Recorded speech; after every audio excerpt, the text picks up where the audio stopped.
Hello, everyone. Welcome to the very first episode of From Page to Popcorn.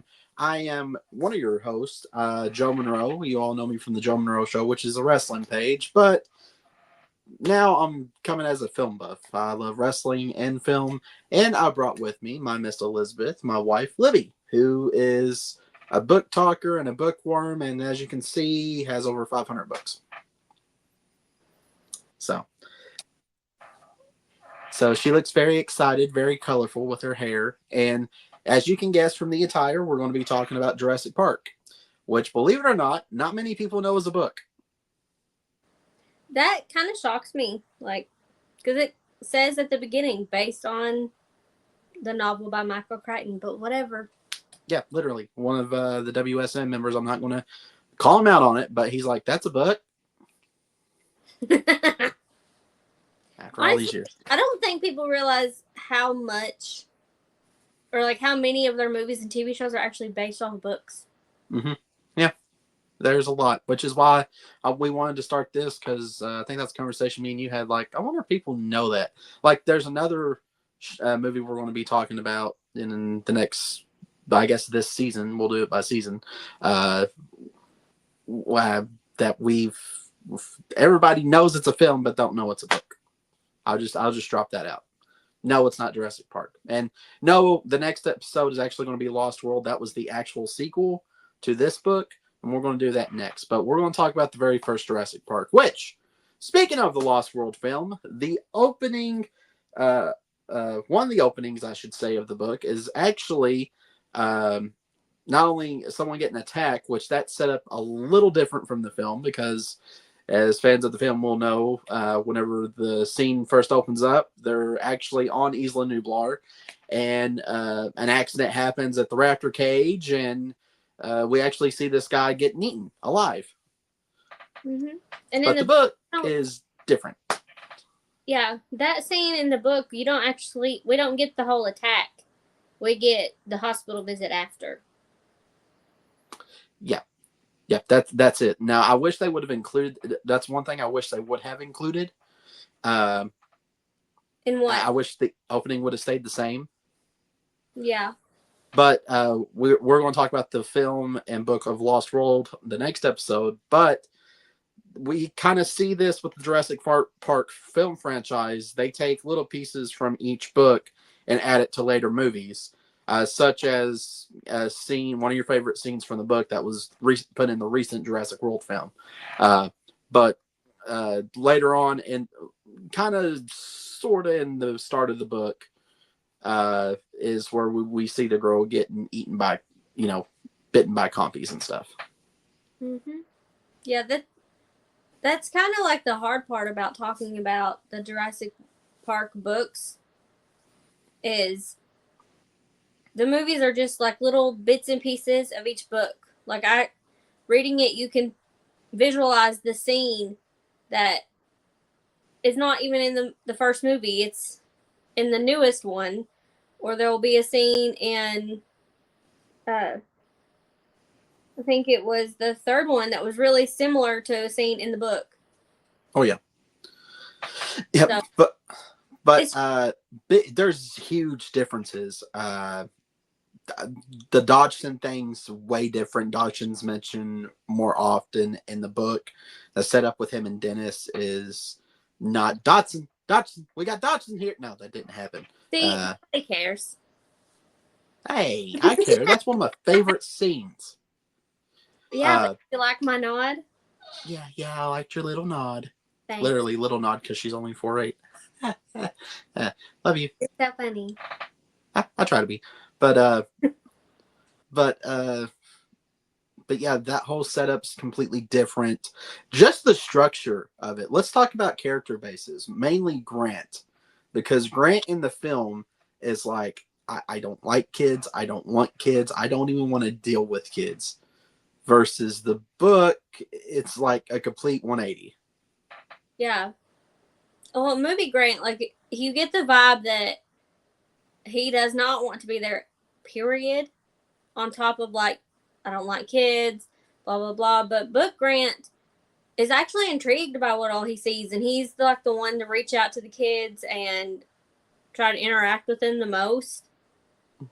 One difference with him between the book and the movie is there's not even a hint of any kind of like romantic thing with him and Ellie. He's like, yeah, she's my student, so Yeah, and that's what I hate the romantic tie in the film. I can't believe I'm saying that. Yeah, go ahead and scrutinize me in the comments, but I hate it. I don't like it. It's awkward. It's very awkward. it really Also, is. can we mention that in the book it kind of describes him as like having this basically Magnum PI? Yeah, he is described as a lot older in the book than what he's portrayed in the movies, which, like, fine. I feel like they did pick a good person to play Grant. Mm-hmm. But like the book, he's described as older. Mm-hmm.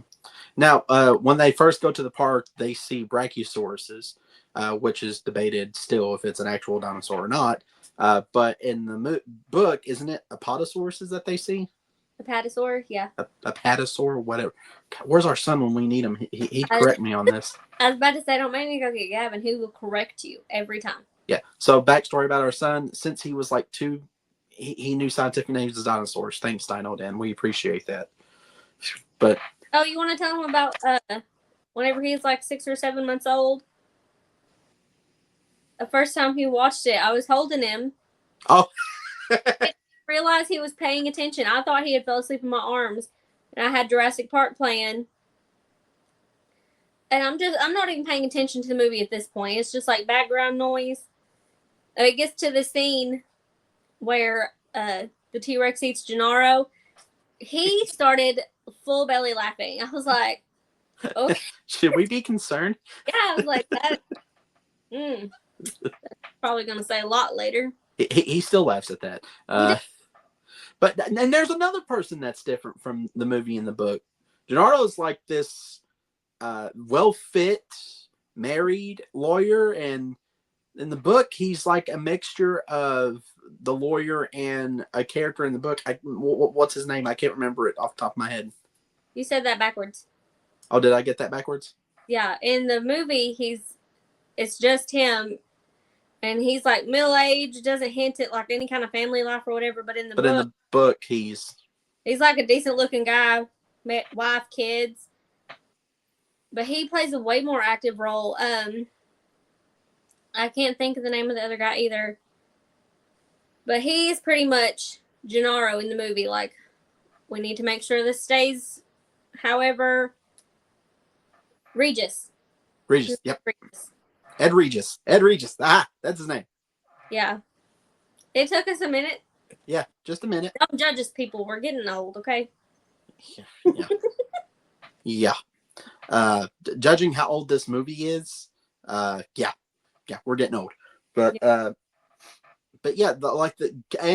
Timmy is the older one in the book, and Lex is the youngest one in the book, versus vice versa in the film. Which they should have kept it that way. They did do a good nod with Lex, like giving her the baseball, because in the book, Lex is obsessed with baseball. Like, she does not care about these dinosaurs. She wants someone to play pickle with her. Yep, that's it. And Gennaro's the one, coincidentally, or is it Ed Regis? Neither of them really. Like, Gennaro tolerates them, but Regis does not like the kids. He is livid that Hammond even invited them. I wonder if that's where they got like Grant's part in the movie. Maybe. But speaking of that scene where she's wanting to play pickle and throw the ball around, where the dinosaur gets sick. In the film, it's a Triceratops. Mm-hmm. In the book, it's a Stegosaurus. Which we didn't get. And looking back now, it kind of ticks me off that we didn't get a Stegosaurus. I know. Can I say the famous line? Go ahead. It was one big pile of shit. Yeah, well, yeah. Oh, and Ian Malcolm.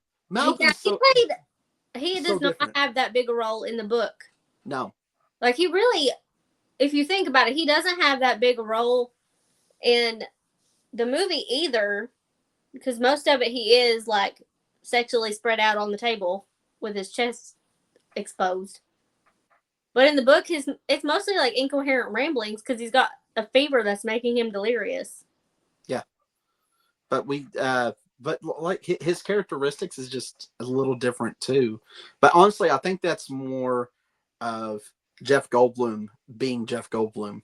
Right. He just added the Jeff Goldblum flavor, the seasoning, and now Ian Malcolm's probably one of the best movie characters in the Yeah. Jurassic Park. I'm calling it Park franchise, not World franchise. I'm sorry, I just grew up with the Jurassic Park era. But yeah, but even though Jurassic World does come out with some really cool stuff. Yeah. Malcolm in the book comes off as just like this annoying know-it-all. But in the movie, like, he still is, but he's charming about it. Yeah, like super charming about it. Ellie is another one. You'd think she has like a lot of screen time, or like she's a big character in the book based on the amount of screen time she has, but really, I think She's she not. has maybe like 10 lines of dialogue the whole book. Maybe if that. Not a main character whatsoever. No, that's not a main character at all. Which I'm. It's chunk of the book where like, if you're reading or listening to it and she finally comes back in, you're like, oh, you're still here. Yeah. Now, one detail I do like about the film compared to the book is Dr. Harding, which Dr. Harding played a bigger role in the book versus the film, but at least he's included in the film at the exact same scene. Mm-hmm. Just a different dinosaur. Or dinosaur, as Dr. DNA. How does he say it? I have no idea. Mr. DNA? Mr. DNA? Oh, yeah, you didn't. They don't talk about Mr. DNA. Yeah, that's sad. He's sad. not in the book. Which No, none of that. Nope.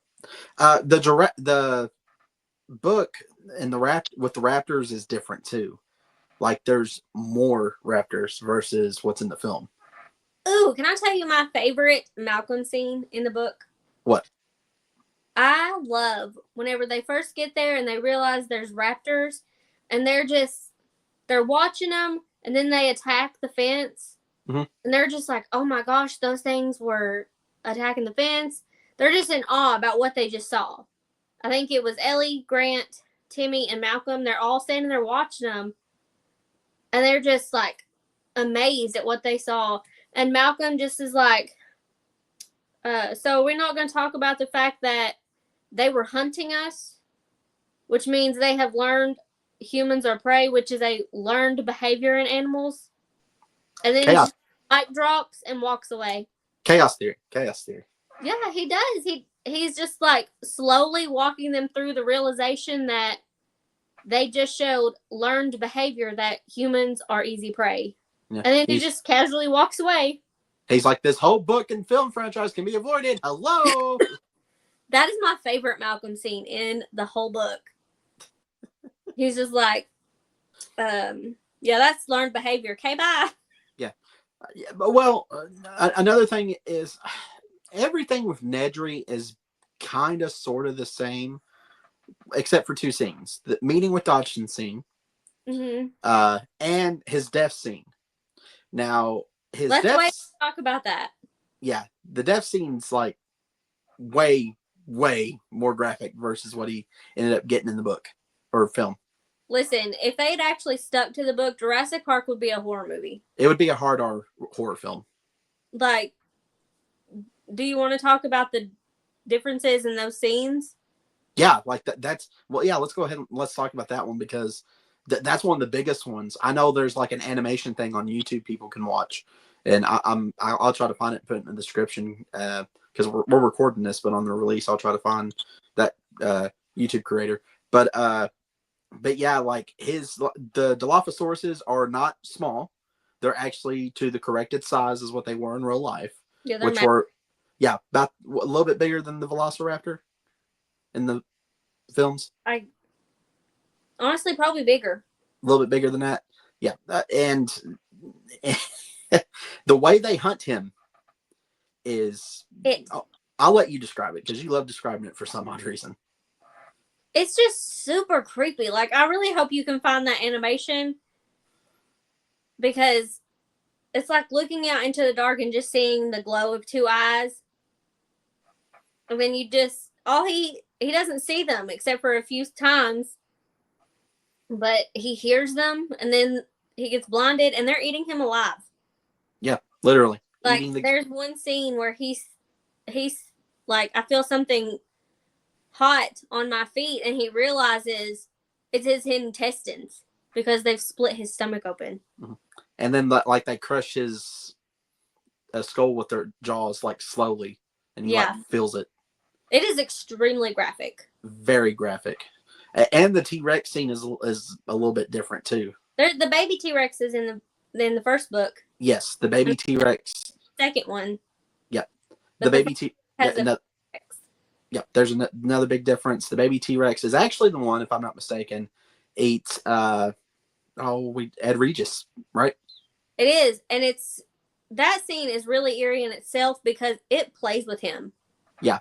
Like how a cat does a mouse. Like, it'll catch him, let him squirm a little, let him go, and then catch him, and then like it literally ripped him limb from limb while he was alive. Yeah. Well, the excuse me, recent study shows cats are near to the perfect predator. Don't tell our cats that, but maybe that's what they based it off of because of that. Because, well, like, that's all predators do that. Yeah, but that's how babies learn to hunt. Don't tell Delta that. No, we don't have a Velociraptor, Delta. We got a cat named Delta. She's a kitten. She's the newest member of the family, and she's beautiful. I think if y'all watch the show, the Joe Monroe, comes close, I'll snatch her and show her. Yeah, on the round table, which you all can view here, shameless plug. She actually made an appearance. So, yeah, I love that little critter. But anyways, that's the graphicness and of the book versus now the movies are. It's not that graphic, but they are, I guess, graphic for the time. Yeah. I think that's why they kind of had to be like, okay, we can't do that. No, we can't. No, that's too no. Which Michael Crichton himself was more hands-on with the first movie too. Mm-hmm. So I think he was like, well, if we had to change it, this is how I would change it. And I'm going to go ahead and throw that out there for people who are like, well, why didn't they stick with the book? No, that's the problem with studios. They don't stick with the book. They don't stick with the format of programming. Well, when the author is literally hands-on with it, that's when I'm like, I ain't got no dog in this fight. Right. But also, really, I know we all say, like, they need to stick to the book. They just need to go by the book. Feasibly, it's usually probably not realistic. Because could you imagine the budget they would have to spend and how long these movies would be if they actually, like, stuck very closely to the books? It just wouldn't be feasibly possible as much as my little heart wants that. I think it would now. Well, yeah. It would now versus then. If you told people, we're going to do Jurassic Park again, but as a horror, I think that would do really well. Yeah. Which, the most recent one, Jurassic World Rebirth, did pretty well. I liked it. But they included a scene that's been long overlooked. That's from the first book, which me and you both got excited over, and that's the river raft scene. You want to explain that one from the book? Yeah, in the river raft scene, Grant and both kids are trying to get away from... I can't remember if they're trying to get away from the adult T-Rex. It's the adult one. Is it the adult? Yep. Listen, I just finished this last week, and it's like I never read it. But, and so they're in this little raft floating down the river, and the baby T-Rex is trying to get at them the whole time, to the point where, like, it's in the river. It flips them at one point. They think Lex died because they see her life vest floating. If you've seen the new movie, in that scene, it's really similar to how the book is. It's just Grant and the kids instead of that family. That family. We only seen it once. But yeah, and I guess that's what's unique, like the difference between both books versus the film franchise itself. Mm-hmm. Like, they take elements from each book and like scatter them all over the place. Which is, it's interesting. It's like for someone who's read the books and then watched all the movies, it's nice to be able to see those little tidbits. Yeah. But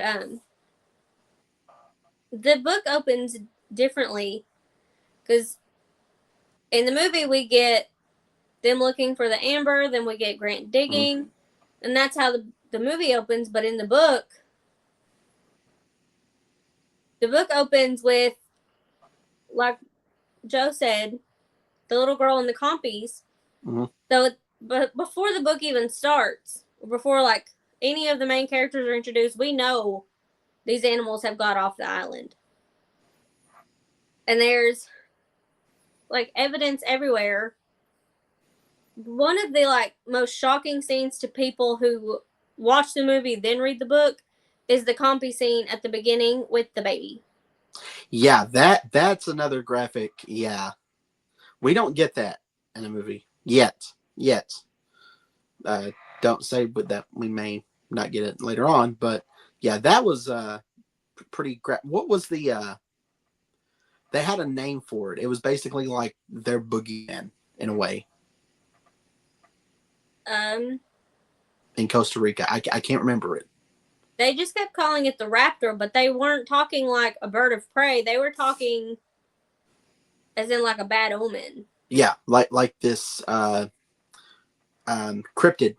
figure. Yeah. As you can say. Which I guess in modern terms, where people have seen raptors, they've put it in the cryptid lore nowadays. So I guess dinosaurs are I don't know. Would you consider? Let us know in the comments if you would consider them cryptids or not now. I mean, people are seeing raptors, people are seeing Nessie, whatever. Bokele Bembe over in Africa. Well, yeah, that is true. That's supposed to be like a brachiosaurus type. Yep, that is true. Oh, Titanoboa? Yeah. That's yeah, but it was during like those times. Give or take. Yeah. So leave me be.